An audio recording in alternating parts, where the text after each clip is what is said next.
और सर ने बड़ा अच्छा मैसेज दे दिया कि सुनना एक बहुत अच्छी कला है। तो पीछे बहुत से साथी खड़े हैं और किसी हमारे सीनियर ने एक बार बोला था कि खड़े रहने से पाँव भारी होने का खतरा हो जाता है।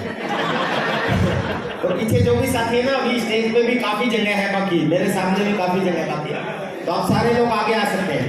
तो गेट पे प्लीज गेट खाली कर देंगे तो ज्यादा अच्छा रहेगा। तो एक बार जोरदार तालियां बजाए सब लोगों के लिए और आमंत्रित करता हूँ जो गेट पे है वो सारे।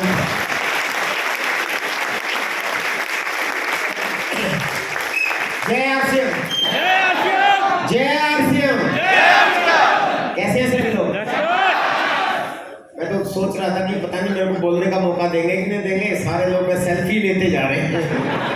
ये सेल्फी खिंचवाने के लिए आया हूँ मैं यहाँ पे और बड़ा अच्छा लग रहा है sir. After a long time in Varanasi, I think 2019 में आया था मैं।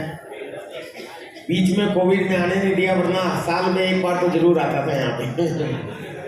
और सेकंड फेज में बहुत अच्छा, जैसा सर ने बताया कि सेकंड फेज की अब तक की सबसे बड़ी टीम का मालिक मैं बना, तो उसमें आप सब लोगों का बहुत बड़ा योगदान है। एक बार आप सब लोगों के लिए जोरदार धन्यवाद के साथ आपकी तालियां।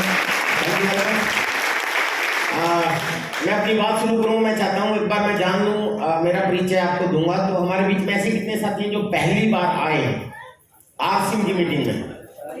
यू ऑल आर वेलकम, आपका स्वागत। एक बार जोरदार तालियां बजाएं। वेरी गुड, स्वागत है। तो बहुत से साथी फर्स्ट टाइम आए हैं, उनको चेयर नहीं मिल पाई। मैं माफी चाहता हूँ सबकी मैनेजमेंट की ओर से, लेकिन हमारा कल्चर है टाइम से पहले आए और चेयर पाए। हेलो आगे से ध्यान रखना। और मुझसे पहली बार कितने लोग मिल रहे हैं? अरे बाप रे, इतने सारे लोग, धन्यवाद। एक बार जोरदार तालियां आपके लिए। धन्यवाद। तो मुझे अपना परिचय थोड़ा सा डिटेल में देना पड़ेगा। मेरा नाम विजय विरोधिया है, या यूं कहूं विजय विरोधिया ही मेरा नाम है, जिसको बोल के आपको बुलाया गया है। हेलो जी, मैं हरियाणा का रहने वाला हूँ। एट प्रेजेंट दिल्ली एनसीआर में रहता हूँ। इस बिजनेस में मैं हूँ, जाहिर है तभी मेरे को यहाँ पे बुलाया गया है।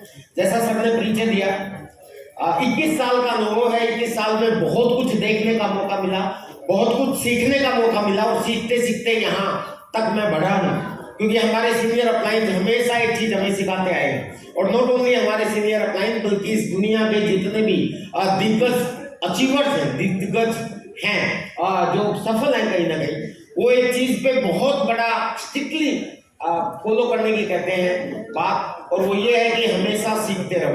हेलो, जिंदगी में अगर किसी ने ये कह दिया कि ये मुझे क्या सिखाएगा, इसका मतलब उसके ऊपर एक बहुत बड़ा क्वेश्चन मार्क लग गया और उसकी सफलता के अंदर फुल स्टॉप लग गया, क्या बैरियर लग गया, वो आगे सफल नहीं हो सकता। हेलो, सफलता के बारे में मैंने इस 21 साल में एक चीज सीखी है कि अगर कोई व्यक्ति 10 लाख रुपया महीना भी कमाता है और वो सीखना बंद कर देता है, और उसको कोई आदमी आगे कुछ बताना चाहता है और ये कह दे कि तू मुझे क्या बताएगा, तो इसका मतलब वो असफल आदमी है। हेलो, और एक रिक्शा चालक 5,000 रुपया महीना कमाता है, वो 10,000 कमाना चाहता है, उसके लिए वो बार बार सीखता है, तो वो सफल आदमी है। हेलो, तो सीखते रहोगे तो जीतते रहोगे। तो आज भी मैं सीख रहा हूँ। हर व्यक्ति गुरु है। यहाँ जितने लोग आज मेरे को सुनने के लिए आए हैं, आप लोगों को गलतफहमी है कि आप मुझसे सीख के जाएंगे, और सच्चाई ये है कि मैं आप लोगों से बहुत कुछ सीख के जाता हूँ। हेलो, और 21 साल में सीखते सीखते मैं यहाँ तक पहुँच गया। 8 फरवरी सन 2001 को मैंने आरसीएम की ज्वाइनिंग ली थी। जैसे आप में से बहुत से लोग आरसीएम की ज्वाइनिंग ले चुके हैं, आरसीएम का फॉर्म भर चुके हैं, आरसीएम की आईडी मिल चुकी है, बहुत से लोग लेने वाले हैं। यानी कि दुकान बदलने का जो प्रोसेस है आरसीएम में, आरसीएम की फुल फॉर्म होती है राइट कंसेप्ट ऑफ मार्केटिंग, खरीदारी करने का सही तरीका। जानते हैं ना? Thank you. आरसीएम की फुल फॉर्म है राइट कंसेप्ट ऑफ मार्केटिंग, खरीदारी करने का सही तरीका। तो सही तरीका जो मैंने अपनाया था वो आज से 21 साल पहले अपनाया था। कुछ लोग अब अपनाएंगे, कुछ लोग अपना के आ चुके हैं, लेकिन मैं थोड़ा सा, क्योंकि मेरे को पहली बार मिलने वाले काफी लोगों की संख्या है, थोड़ा सा अपना बैकग्राउंड मैं आपको बता देना चाहता हूँ। जैसे सर ने अभी परिचय दिया कि ये बैंक में मैनेजर थे, और मैनेजर होने के बावजूद 2 लाख रुपए सैलरी होने के बाद क्यों ये आरसीएम कर रहे हैं, वो तो इनके प्रोग्राम में डिटेल में कभी सुनना, लेकिन सच में बताता हूँ, मैं कोई बैंक में मैनेजर नहीं था, मैं कोई करोड़पति बाप का बेटा भी नहीं था। मैं अपने बारे में अगर बताऊं तो आपको बड़ा शौक लगेगा, क्योंकि आज आप मेरे को जिस रूप में जानते हैं वो इस रूप में जानते हैं कि सेकंड फेज की सबसे बड़ी पिन के मालिक हैं, आरसीएम के इकलौते फाउंडर स्टार फायर हैं और लाखों रुपए की महीना की इनकम है। और जो जैसे जैसे इनका ये डायलॉग है ना, क्या बोल रहे थे सर, एसपी वर्मा सर, बाकी सीखना सुनना एक बहुत बड़ी कला है। ऐसे मेरा आजकल थोड़ा सा ज्यादा पॉपुलर हो रहा है कि भारत के प्रधानमंत्री नरेंद्र मोदी को मैं तनख्वाह देता हूँ। हेलो ये आपको पता चलेगा कैसे? तो आज मेरे बारे में जो जानना चाहता है कि हाँ, प्रधानमंत्री नरेंद्र मोदी को तनख्वाह देने वाला व्यक्ति आज आपके बीच में है, ये सारी चीजें सच हैं। वो कैसे हैं मैं बताऊंगा, लेकिन ऐसा हमेशा से नहीं था। हेलो, ना मैं भारत का इकलौता स्टार्स फायर था, फाउंडर स्टार्स फायर, ना मैं सेकंड जनरेशन का सेकंड फेज का टॉप अचीवर, और ना ही इतनी शानदार इनकम। आप जितने लोग यहाँ पे बैठे हैं, चाहे मेरे साथ बैठे हों चाहे खड़े हों, आप में से जो आदमी अपने आप को सबसे ज्यादा गरीब समझता हो फाइनेंशियल रूप में, फाइनेंशियल रूप में जो आदमी अपने आप को सबसे ज्यादा गरीब समझता हो, ये विजय विरोधिया उससे भी ज्यादा गरीब परिवार से उठा हुआ लगता है। और ये बात बहुत से लोगों को अचरज कर देती है कि सर आपके बारे में तो हमने बहुत कुछ सुना है, आप ये हो वो हो वगैरह वगैरह। मैं क्या हूँ वो भी आपको बताऊंगा, लेकिन मैं क्या था वो इसलिए बताना जरूरी है क्योंकि अगर मैं वहां से चल के यहाँ तक पहुंच सकता हूं तो यहाँ बैठा हुआ हर व्यक्ति यहाँ तक आ सकता है। तैयार है? तैयार है? एक ऐसे घर में पैदा हुआ आपका ये साथी विजय विरोधिया, जिस घर की अपनी कोई छत भी नहीं। एक बार ऐसे ही जब मैं बात अपनी स्टोरी बता रहा था तो बाद में एक व्यक्ति ने कहा कि सर मैं भी बहुत गरीब आदमी हूं और आप भी, मैं भी गरीब था। क्योंकि मैं अपनी स्टोरीज की शुरुआत करता हूं हमेशा कि मेरा अपना कोई घर भी नहीं था, मैं किराए के मकान में पैदा हुआ। तो एक व्यक्ति ने बोला सर मेरा भी कोई घर नहीं है, प्रोग्राम के बाद मिला था। तो मैंने कहा कि कहाँ के रहने वाले हो? ये सीतामढ़ी की घटना है। तो बोला पुपड़ी, वो कोई गाँव होगा। मैंने कहा गाँव में? बोला हाँ जी, गाँव में तो छोटी सी जमीन भी है और एक झोपड़ा टाइप में है। तो मैंने कहा मेरा तो वो भी नहीं था। हेलो, और दैट इज अ रियलिटी। आपको बड़ा अजीब लगेगा, मुझे बैठते हुए गर्व होता है, कोई शर्म नहीं आती कि मैं एक मेहनत का बाप का बेटा हूँ। मेरे दादाजी भी एक मजदूर थे, दूसरे के खेतों में खेती करते थे, और मेरे पापा जी भी एक मजदूर थे। मैं एक मेहनत का बाप का बेटा हूँ, मुझे गर्व है इस बात का। जब मैंने होश संभाला, जब मैं पैदा हुआ था तो किराए किसी और के मकान में मैं पैदा हुआ था। उसका किराया देते थे कि वैसे ही खैरात में मिला हुआ था, मुझे नहीं पता। मेरे पापा जी उस समय हरियाणा गवर्नमेंट बिजली डिपार्टमेंट में मजदूर की पोस्ट पे काम करते थे, खंबे गाड़ने का काम किया जाता था। आज के समय में तो जेसीबी से खंबा खोदा जाता है और लगा दिया जाता है। उस जमाने में खुदाल के साथ गड्ढे खोदे जाते थे। मेरे पापा का वो काम होता था। और मैंने देखा कि हर 2-3 महीने में कभी मेरे पापा जी पतीला खरीद के लेके आते थे, कभी गैस स्टोव खरीद के लेके आते थे।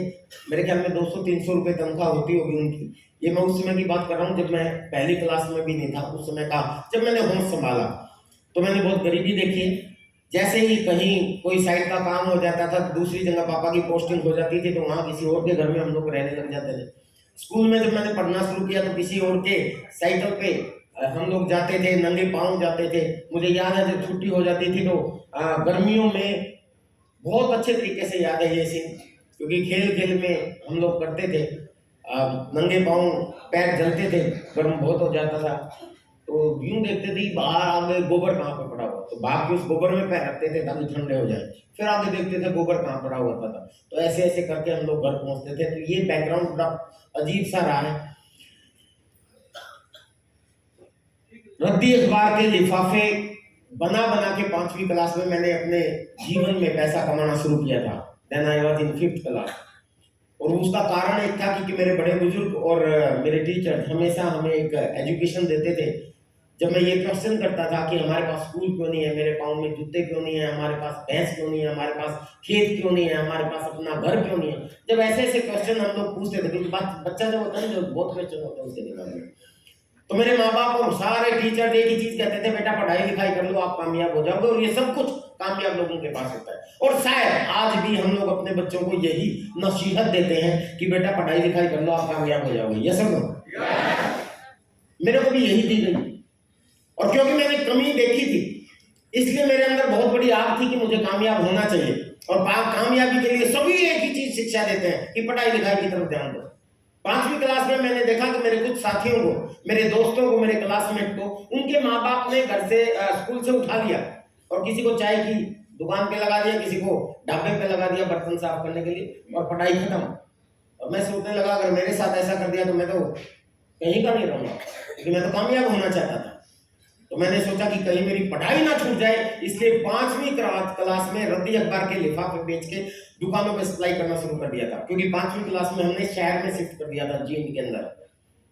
जींद के अंदर हर रोज शाम को मैं अखबार के लिफाफे बनाता था और हर रोज आखिर स्कूल से आने के बाद मैं दुकान पे बेचने के लिए जाता था। 5वीं 6वीं 7वीं 8वीं क्लास तक ऐसा हुआ। 8वीं क्लास के अंदर मेरा एक दोस्त था, वो अखबार बांटने का काम करता था। तो मैंने देखा, ये देखिए मैं अपनी थोड़ी स्टोरी डिटेल में 2 कारणों की वजह से बता रहा हूँ। कई सोच रहे हो कि सर हम तो आर्ट्स सुनने के लिए आए थे, यार साहब क्या बताने लगे। उसके 2 कारण है। एक तो ये है कि मैक्सिमम लोग ऐसे हैं जो पहली बार मुझसे मिल रहे हैं, तो मैं अपने बारे में थोड़ा बताऊंगा तो आप रिलेट अच्छी तरह कर पाओगे। उसके बाद मैं आर्ट्स का बताऊंगा। दूसरा कारण ये है कि ऐसी सिचुएशन में अगर मैं यहाँ तक पहुंच सकता हूँ तो आपकी तो बहुत अच्छी सिचुएशन है, आप तो यहाँ तक बहुत जल्दी पहुंच सकते हो। हेलो, ये 2 रीजन है। 8वीं क्लास में मेरा दोस्त अखबार बांटने का काम करता था, मुझे बड़ा अच्छा लगा यार। हर रोज 3:30 बजे उठता है, अखबार फेंकता है और 250 रुपये उसको मिल जाते हैं। ये तो बड़ा अच्छा काम है। तो मेरे को तो रात भर लिफाफे बनाने होते हैं, फिर उसकी गुट्टी बनानी होती है, फिर बेच के आने पड़ते थे। तो मैं सेठ के पास चला गया कि मुझे भी ये नौकरी दे दो, लेकिन उसने मुझे नहीं दी। बोला कि बेटा पहले साइकिल लेके आओ, क्योंकि इसके लिए क्वालिफिकेशन है, पहले साइकिल होना चाहिए। और मेरे पास साइकिल नहीं था। I was in 8th class then। 8वीं क्लास की बात बता रहा हूँ। हमारे पास इतना भी पैसा नहीं था कि मेरे पापा जी मेरे को साइकिल दिला दे। मैंने पापा जी को बहुत जिद की, उन्होंने मना कर दिया कि हमारी इतनी औकात नहीं है कि मैं तेरे को साइकिल दिलाऊं। मैंने कहा कि मैं कमाई करने के लिए साइकिल मांग रहा हूँ, मौज मस्ती करने के लिए नहीं मांग रहा हूँ। आप मुझे किस्तों में दिलाओ, किस्त मैं भरूंगा। मेरी जिंदगी का पहला वाहन जींद के अंदर गोहाना रोड पे तुलसी साइकिल स्टोर है आज भी। जैसे सर ने बोला ना कि आप ब्रांच मैनेजर हूँ कि नहीं हूँ पता कर लो, पता चल जाएगा। ऐसे ही जींद कोई दूर नहीं, अमेरिका का आदमी नहीं हूँ मैं। जींद में गोहाना रोड पे तुलसी साइकिल स्टोर आज भी है, जींद की सबसे पॉपुलर दुकान है वो। उस दुकान से मैंने किस्तों में साइकिल खरीदा 8वीं क्लास में, और अखबार बांटने का काम शुरू किया। 8वीं 9वीं 10वीं 11वीं लगभग 3-4 साल, बारिश हो, ठंड हो, गर्मी हो, धूप हो, कुछ भी हो, 3:30 बजे जाके मुझे अखबार उठाने होते थे और सारी कॉलोनी में अखबार फेंकता था। किसी का घर बहुत सुंदर होता था, अखबार फेंकते हुए देखता था, अरे कितना अच्छा घर है, कभी हमारा भी होगा। और ये सर ये सीड है। मैं आपको बताऊं, जिस दिन आपने सोचना शुरू कर दिया ना, तो ऊपर वाला आपके लिए प्लानिंग करना शुरू कर देता है।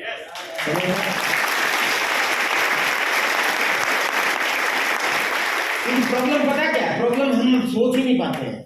अगर आप ऊपर वाले को मानते हैं, ऊपर वाले का मतलब ऊपर वाला होता है ईश्वर, अल्लाह, गॉड, खुदा, भाई, गुरु, आप किसी भी नाम से जानते हो। ये तो राजनीति की ऐसी तैसी हो रही है, या हमारे बड़े लोगों की है कि भी हमने क्या बोलते हैं भगवान को बांट दिया।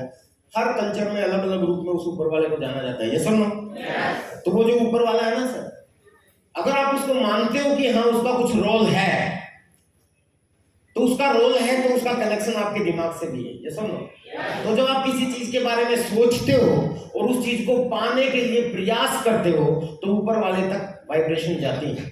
हेलो, ये भी एक साइंस है। ये पूरा का पूरा टॉपिक है, इस विषय पे मैं बाद में बात करूंगा।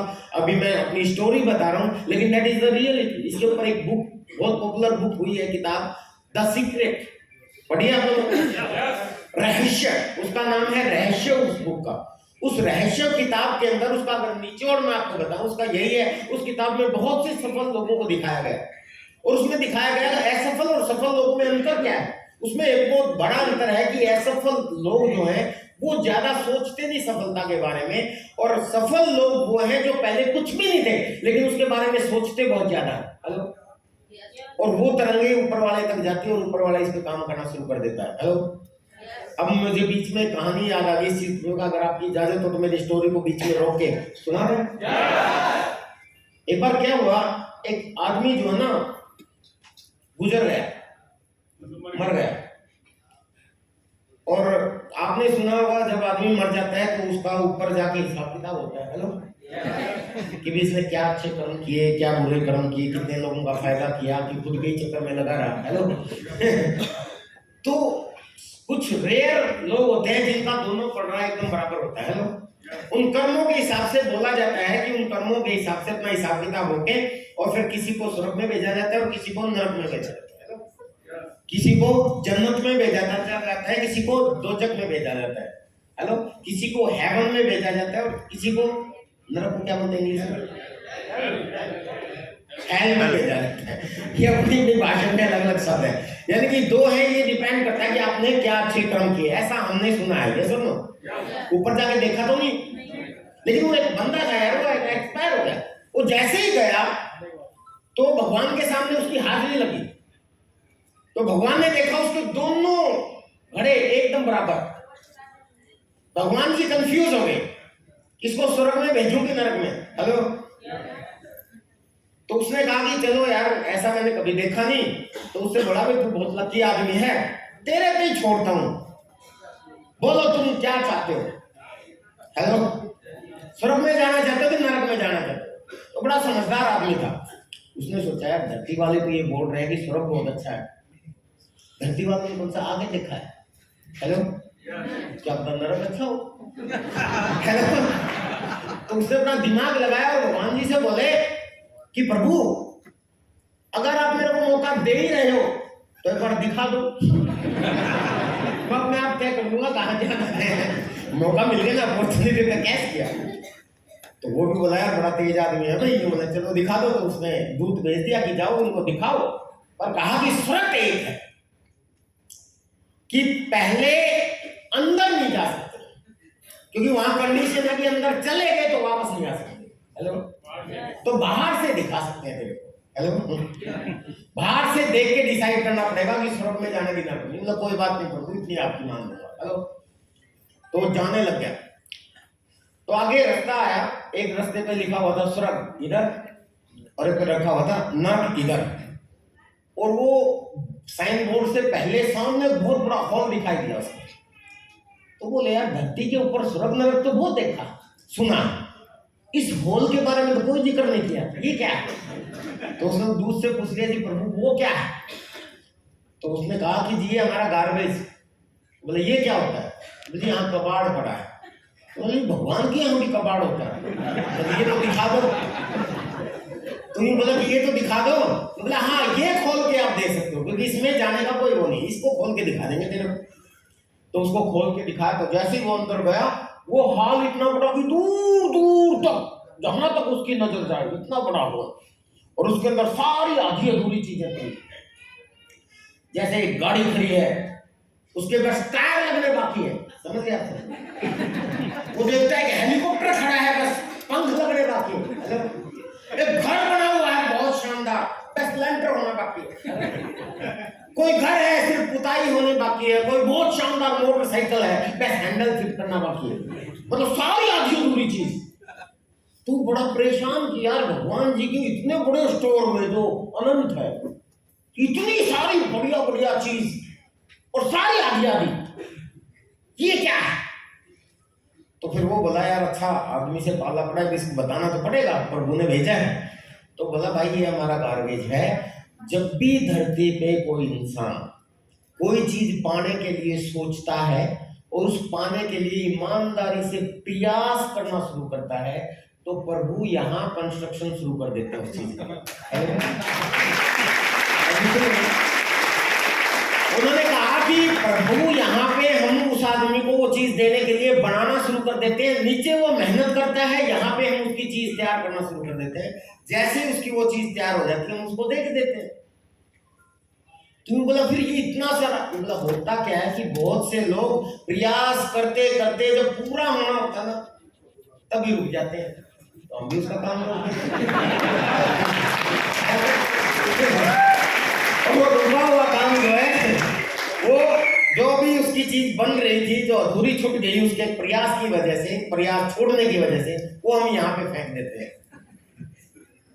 यही जो सर ने बोला था ना कि today is difficult and tomorrow is more difficult but day after tomorrow is beautiful, ऐसा ना।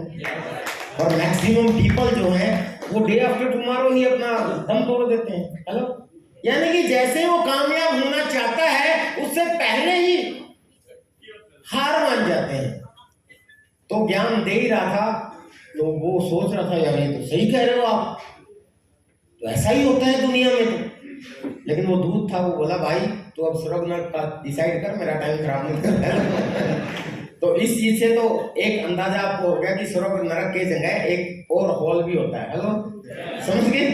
तो जब भी आप कोई चीज पाना चाहते हो तो ऊपर वाला उसका निर्माण शुरू कर देता है, बस अब आपको उस निर्माण कार्य पूरे होने तक मेहनत करनी है। तैयार हैं? यस। आगे स्टोरी शुरू करते हैं। आगे क्या हुआ कि वो हॉल से बाहर आए तो उसने देखा स्वर्ग की तरफ और नरक की तरफ।